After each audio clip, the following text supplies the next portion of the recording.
എന്നുള്ളത് അറിയിക്കുന്നത്. സർപ്പസന്തതികളെ, നിങ്ങൾക്ക് ദുഷ്ടരായിരിക്കെ നല്ലത് സംസാരിപ്പാൻ എങ്ങനെ കഴിയുന്നു? എങ്ങനെ കഴിയുന്നു? ഞാൻ പലപ്പോഴും ആലോചിച്ചിട്ടുണ്ട്, ചർച്ചസിൽ നമ്മൾ ഉപയോഗിക്കുന്ന ഈ സോഫ്റ്റ് ആയിട്ടുള്ള വേർഡ്സ് എങ്ങനെ നമുക്ക് പറയാൻ കഴിയുന്നു? മറ്റുള്ളവരുടെ കാര്യമൊക്കെ പറയും, നമ്മളുടെ കാര്യം തന്നെ. നമ്മൾ എത്ര കള്ളന്മാരും കള്ളികളും ആയതുകൊണ്ടാണ് ഇങ്ങനെ സോഫ്റ്റ് ആയിട്ട് സംസാരിക്കാൻ പറ്റുന്നത്.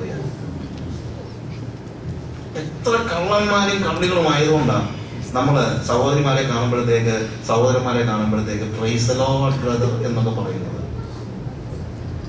ശരിക്കും അത് ഹൃദയം നിറഞ്ഞു കവിയുന്ന വാക്കുകളാണോ? നമ്മളോട് തന്നെ ചോദിച്ചോ, ശരിക്കും അത് ഹൃദയം നിറഞ്ഞു കവിയുന്ന വാക്കുകളാണോ? കർത്താവ് ചോദിക്കുക, എങ്ങനെയാണ് നിങ്ങൾക്ക് ഇത് കഴിയുന്നത്? നിങ്ങൾ ദുഷ്ടരായിരിക്കെ നിങ്ങൾക്ക് എങ്ങനെ നല്ല വാക്കുകൾ സംസാരിപ്പാൻ കഴിയും? അകത്ത് അവിടെ താഴെ പറയാണ്, സമയത്തിന്റെ സർപ്പസന്തതികളെ, നിങ്ങൾ ദുഷ്ടരായിരിക്കെ നിങ്ങൾക്ക് നല്ല സംസാരിപ്പാൻ എങ്ങനെ കഴിയും? ഹൃദയം നിറഞ്ഞ് കവിയുന്ന നല്ല വായി സംസാരിക്കുന്നത്. എന്നിട്ട് നിങ്ങൾ എങ്ങനെ പറയുന്നത്? നല്ല മനുഷ്യൻ തന്റെ നല്ല നിക്ഷേപത്തിൽ നിന്ന് നല്ലത് പുറപ്പെടുവിക്കുന്നു, ദുഷ്ട മനുഷ്യൻ ദുർനിക്ഷേപത്തിൽ നിന്ന് തീയത പുറപ്പെടുവിക്കുന്നു. എന്നാൽ മനുഷ്യൻ പറയുന്ന ഏത് നിസ്സാര വാക്കിന് ന്യായ ദിവസത്തിൽ കണക്ക് ബോധിപ്പിക്കേണ്ടി വരും എന്ന് ഞാൻ നിങ്ങളോട് പറയുന്നു. നിന്റെ വാക്കുകളാൽ നീ നീതീകരിക്കപ്പെടുകയും നിന്റെ വാക്കുകളാൽ കുറ്റം വിധിക്കപ്പെടുകയും ചെയ്യും. You shall be judged by your words. You shall be judged by your words. നിന്റെ ഹൃദയത്തിന്റെ ഉള്ളിൽ എന്താണെന്നുള്ളത് നമ്മൾ തിരിച്ചറിയുന്നപ്പോഴാണ് when you speak. നമ്മളിങ്ങനെ പറയും, ഞാൻ പറഞ്ഞോ, എന്നെ കൂടെ പറയിച്ചേ. എന്തെങ്കിലും തോന്നാതെ പറഞ്ഞിട്ട് വഴക്കുണ്ടാക്കിയിട്ട് എന്താണ് കൂടി പറയും, ഞാൻ പറഞ്ഞാണോ, എന്നെ കൊണ്ട് പറയിച്ചല്ലേ എന്ന് വെച്ച് കഴിഞ്ഞാൽ സാഹചര്യങ്ങളുടെ സമ്മർദ്ദം കൊണ്ടാണ് ഞാനത് പറഞ്ഞത്. അപ്പൊ ഞാൻ ചോദിക്കുന്നത്, പറയണമെങ്കിൽ അതവിടെ ഇരുന്നിട്ടല്ലേ പറഞ്ഞത്, അല്ലാതെ പുറത്തുനിന്നാലും കൊണ്ടിട്ടതൊന്നും അല്ലല്ലോ. ആണോ? ഞാൻ ഉപയോഗിക്കുന്ന ബാഡ് വേർഡ്സ് പുറത്തുനിന്ന് കൊണ്ടിട്ടതാണോ ആരെങ്കിലും? അല്ല, അത് ഉള്ളിൽ നിന്ന് വന്നതാണ്. No doubt. അതിന്റെ അർത്ഥം ഉള്ളിൽ ഇത് കിടപ്പുണ്ടെന്നാണ്. അപ്പൊ ഉള്ളിൽ അത് കിടപ്പുണ്ടെങ്കിൽ അത് പുറത്ത് വരുന്നതന്നെയാണ് നല്ലത്. കാര്യം ഒന്നും അല്ലെങ്കിൽ ഇതാണ് ഉള്ളിൽ ഇരിക്കുന്നതെന്നെങ്കിലും നമുക്കറിയാം.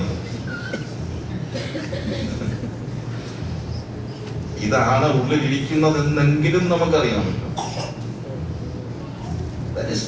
അപ്പോഴാണ് നമുക്ക് മനസ്സിലാകുന്നത് നമ്മൾ ആരാണെന്നുള്ളത്. അത് നമ്മൾ ആരാണെന്ന് മനസ്സിലാകുമ്പോഴാണ് അതിൽ നിന്നുള്ള ഒരു വിടുതൽ നമുക്ക് അത്യന്താപേക്ഷമായി. വസ്തുത ഫാസ്റ്റിംഗ് ഒക്കെ അതിനു വേണ്ടിയാണ്. അല്ല ഫാസ്റ്റിംഗ് വിസ കിട്ടാനും ജോലി കിട്ടാനും. ഫാസ്റ്റിംഗ് എന്ന് പറയുന്നത് നമ്മുടെ ഉള്ളിലുള്ളത് പുറത്തു വരാൻ. ചിലപ്പോൾ നമ്മൾ ആളുകള്, ഞാൻ ബിഡിക്ക് പഠിച്ചുകൊണ്ടിരുന്ന സമയത്ത് അവിടെ കണ്ണമ്പൂർ സെമിനാരി, ഞാൻ അവിടുത്തെ ലൈബ്രറി ഉപയോഗിക്കാൻ സമയത്ത് നമ്മൾ അവിടെ ബിഡിക്ക് ബന്ധുക്കോസാൻ പാസ്വേഡ് പഠിക്കുന്നു. അപ്പം അവിടുത്തെ പിള്ളേരോട് പറയും, CSI പിള്ളേരോട് പറയും, സാറേ ഇന്ന് മറ്റേ പുള്ളിയെ ഒന്ന് ഉദ്ദേശിക്കുന്നത്, പുള്ളി ഫാസ്റ്റിംഗ് ആണ്, ഞങ്ങൾക്ക് പേടിയാണ്. കാര്യം ഫാസ്റ്റിങ്ങിന്റെ ദിവസം പുള്ളി ഭയങ്കര ദേഷ്യമാണ്. പിന്നെ ഫാസ്റ്റിംഗ് ദിവസം ഭയങ്കര ദേഷ്യം. ഞാൻ പറയട്ടെ, അതൊരു നാച്ചുറൽ കാര്യമാണ്. ഫാസ്റ്റിങ്ങിന്റെ ദിവസം നമുക്ക് ദേഷ്യം വരും. അത് ആരും വിഷമിച്ചിട്ട് കാര്യമില്ല. എന്നാന്നറിയാമോ? അതാണ് ഉള്ളിൽ കിടക്കുന്നത്. എന്നും ഇതുണ്ട്. പക്ഷേ ഭക്ഷണമൊക്കെ കഴിക്കുന്നത് കൊണ്ട് നമ്മൾ എന്ത് ചെയ്യുന്നു? ഇതിനെ അങ്ങ് സപ്പോസ് ചെയ്ത് താഴോട്ട് അപ്പൊ ഫാസ്റ്റിങ്ങിന്റെ ഡേയിൽ എന്ത് സംഭവിക്കുന്നു? നമുക്ക് ദേഷ്യം വരുമ്പോൾ അല്ലെങ്കിൽ നമ്മുടെ അധമമായ വികാരങ്ങളെ അടക്കി വെക്കാനായിട്ട് നമ്മൾ ഭക്ഷണം കഴിക്കുന്നില്ല. Naturally what happens? അത് മോളിൽ വരുന്നു, അത്രേ ഉള്ളൂ, വേറെ കാര്യമൊന്നുമില്ല. പക്ഷെ ഉപവാസം അതിനു വേണ്ടിയാണ്. എന്തിനാണ്? എന്റെ ഉള്ളിലുള്ളത് എന്താണെന്ന് തിരിച്ചറിയാനാണ് ഫാസ്റ്റിംഗ്.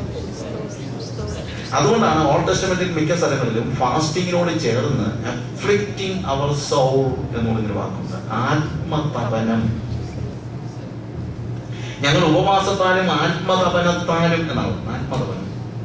അപ്പോൾ ഫാസ്റ്റിംഗ് എന്തിനാന്ന് ചോദിച്ചു കഴിഞ്ഞാൽ ആത്മതപനത്തിന് വേണ്ടിയാണ്. അതായത് ആത്മാവിന്റെ എന്നല്ല, എന്റെ ഇന്നർ ബീയിങ്ങിൽ അടിഞ്ഞു കിടക്കുന്ന ആ അധമമായ കാര്യങ്ങളെ തപിപ്പിച്ച് ഇല്ലാതാക്കുന്നതിനാണ് ഫാസ്റ്റിംഗ്. ഉപവാസത്തിൽ ഞാൻ മനസ്സിലാക്കുകയാണ് എന്താണ് എൻ്റെ ഉള്ളിലുള്ളത്. ഞാൻ ഇത്ര ദുഷ്ടനാണല്ലോ എന്ന് എനിക്ക് തിരിച്ചറിയണമെങ്കിൽ ഞാൻ ഫാസ്റ്റിംഗ് എടുത്തേ പറ്റും. അപ്പോൾ ഞാൻ മനസ്സിലാക്കുന്നു അതിനെ ആത്മീകമായ ആയുധങ്ങളാൽ ഇല്ലാതെയാക്കുവാൻ. അത് ഞാൻ പ്രാർത്ഥനയിലൂടെ ഡിസിപ്ലിൻഡ് ആയിട്ട് ദൈവവചനം പഠിക്കുന്നതിലൂടെ ദൈവസന്നിധിയിൽ ദൈവ സംസർഗം കൊണ്ട് ഞാൻ എന്ത് ചെയ്യുന്നു? എൻ്റെ ഉള്ളിൽ അണിഞ്ഞു കിടക്കുന്നതായ അധമമായ കാര്യങ്ങളെ ഞാൻ തപിപ്പിച്ചു കളയുന്നു. അഫ്ലിക്റ്റിംഗ് അവർ സോൾ. അതിനാണ് ഫാസ്റ്റിംഗ്. ഫാസ്റ്റിങ്ങിനെ കുറിച്ചുള്ള ക്ലാസ് അല്ല ഇത്, എങ്കിലും ഞാനങ്ങ് പറയുക, ഇതാണ് ഫാസ്റ്റിംഗ് എന്ന് നമ്മളൊന്ന് മനസ്സിലാക്കണം. ഇതാണ് ഒരു ഡിസിപ്ലിൻ എന്ന നിലയിൽ നമ്മൾ ഫാസ്റ്റിംഗ് എടുക്കുമ്പോൾ സംഭവിക്കുന്നത്. That is all exact. അല്ലാതെ കൊച്ചിന്റെ ക്ലാസ് പരീക്ഷയ്ക്ക് എടുക്കുന്ന ഫാസ്റ്റിംഗ് അല്ല ഫാസ്റ്റിംഗ് എന്ന് പറയുന്നത്. എന്താ? എന്റെ ഹൃദയത്തിന്റെ ഉള്ളിൽ അടിഞ്ഞു കിടക്കുന്നു. അത് അറിയാൻ നമുക്ക് ആർക്കും ഇഷ്ടമില്ല. അതാണ് പ്രശ്നം. അപ്പൊ അതുകൊണ്ട് നമ്മൾ നല്ല നിക്ഷേപത്തിൽ നിന്ന്, അതായത് വേഴ്സ് 35 അവിടെ പറയുന്നത്, നല്ല മനുഷ്യൻ തന്റെ നല്ല നിക്ഷേപത്തിൽ നിന്ന് നല്ലത് പുറപ്പെടുവിക്കുന്നു. നല്ല നിക്ഷേപത്തിൽ നിന്ന് മാത്രമേ എന്ത് ചെയ്യാൻ പറ്റുള്ളൂ? നല്ലത് പുറപ്പെടുവിക്കാൻ പറ്റുള്ളൂ. എമി കാർമൈക്കിൾ എന്ന് പറയുന്ന മിഷണറി വനിത അവർ പറഞ്ഞൊരു കാര്യമുണ്ട്. ഞാനിങ്ങനെ ഒരു ഗ്ലാസ് വെള്ളവുമായിട്ട് നടന്നു പോകുമ്പോൾ, നല്ല തെളിഞ്ഞ വെള്ളമാണ്, കണ്ടാൽ നല്ല വെള്ളമാണ്, ഒരുത്തൻ എന്റെ കയ്യെ തട്ടി കഴിയുമ്പോൾ ഈ വെള്ളം മറിഞ്ഞു പോകും. മറിഞ്ഞു പോയപ്പോൾ താഴെ വരുന്നത് ചെളി വെള്ളമാണ് എന്നതിന്റെ അർത്ഥം. മോളിൽ തെളിഞ്ഞു കിടന്നാലും അടിയില ചെളി അടിഞ്ഞു കിടപ്പുണ്ടായിരുന്നു എന്നാണ്. അതിന് തട്ടിയവനെ കുറ്റം പറയരുത്. നമ്മൾ പറയുന്നത്, ഞാൻ പറഞ്ഞ കാര്യം എന്നെ കൊണ്ട് പറയിച്ചല്ലേ എന്നൊക്കെ പറയുമ്പോൾ എന്താ പറയുന്നത്? നീ എന്തിന്റെ കയ്യെ തട്ടിയത്, അതുകൊണ്ടല്ലേ ചെളിവെള്ളം പുറത്തു പോയെന്ന് പറഞ്ഞിട്ട് അർത്ഥമുണ്ടോ? ഇല്ല. എന്തുകൊണ്ടാണ് ചെളിവെള്ളം എന്റെ കയ്യിൽ നിന്ന് പുറത്തു പോയെന്ന് ചോദിച്ചാൽ, അതാണ് അടിയിൽ കിടന്നത്. അതുകൊണ്ട് തട്ടിയവന് നമ്മൾ നന്ദി പറയണം. കാര്യം ഇക്കാലത്തുള്ള സ്കാനിങ്ങിന് എന്തുമാത്രം പൈസ കൊടുത്താലാ നമുക്ക് നമ്മുടെ ഉള്ളിലുള്ളത് എന്താണെന്ന് തിരിച്ചറിയാൻ നല്ലൊരു സ്കാനിങ് ആണ് വാസ്തവത്തിൽ ആര് തന്നത്? നമ്മുടെ കൈക്ക് തട്ടിയവൻ ചെയ്തു തന്നു. അതുകൊണ്ട് we need to be grateful, we need to be thankful to him. അപ്പോൾ നമ്മൾ മനസ്സിലാക്കുകയാണ്, ഇതാണല്ലോ എന്റെ ഉള്ളിൽ കിടന്നത്.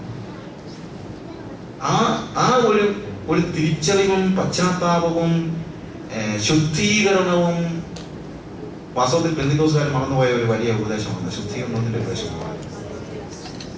പാപമോചനത്തിന്റെ ഉപദേശമൊക്കെ നമുക്കുണ്ട്, പക്ഷേ ശുദ്ധീകരണത്തിന്റെ ഉപദേശം നമുക്ക് പലപ്പോഴും നഷ്ടപ്പെട്ടു പോയി. ഞാൻ പറയട്ടെ, ഇവിടുത്തെ രണ്ട് തരം പുരുഷന്മാർ, രണ്ട് തരം പ്രവാചകന്മാർ, രണ്ട് തരം പുരുഷന്മാർ. അതിനകത്തുനിന്ന് രണ്ട് ഫലങ്ങൾ കൊണ്ടാണ് നമ്മൾ വൃക്ഷത്തെ അറിയുന്നത്. അവന്റെ പ്രവൃത്തികൾ കൊണ്ടാണ് നമ്മൾ അറിയുന്നത്. ലൂക്കോസിന്റെ സുവിശേഷം 11-ാം അധ്യായത്തിന്റെ 41-ാം വാക്യത്തിൽ ഇതേപോലെ തന്നെ അവിടെ നമ്മൾ കാണുന്നു. ചാപ്റ്റർ 11 വേഴ്സ് 41 ന്യായശാസ്ത്രിമാരുടെ അടുത്ത് ഗുരു